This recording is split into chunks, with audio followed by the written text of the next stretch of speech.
লেবুর খোসার উপকারিতা, যা ফেলে দেন তাই ঔষধ। জানেন কি লেবুর খোসা কত উপকারী? লেবুর খোসায় লুকিয়ে আছে সুস্থতার রহস্য। লেবুর খোসা আবর্জনা নয়, এটা হতে পারে আপনার ঔষধ। প্রতিদিনের লেবু খোসা ফেলে না দিয়ে ব্যবহারের কাজে লাগান। যা ফেলে দিতেন তাই এখন সৌন্দর্য হবে ও স্বাস্থ্যের সাথী। লেবুর খোসায় আছে সুস্থতার গুপ্তধন।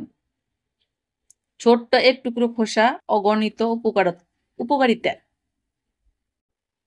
আপনি লেবুর খোসা, এই যে এরকম লেবুর খোসা দিয়ে আপনি চা তৈরি করে খেতে পারেন। চার মধ্যে একটু কেটে টুকরো করে দিয়ে খেতে পারেন। তাহলে আপনার ওজন কমে যাবে। শরীরের ভিতরে জমে থাকা অতিরিক্ত চর্বি গলাতে সাহায্য করে। এটা রোগ প্রতিরোধ ক্ষমতা বাড়ায়, হজম ভালো রাখে, দাঁত মাড়ি সুস্থ ও মজবুত করে, ত্বক উজ্জ্বল রাখে, ওজন কমাতে সাহায্য করে।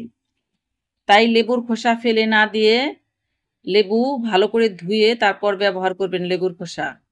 লেবুর খোসা কাজে লাগান। সুস্থ থাকুন। ধন্যবাদ।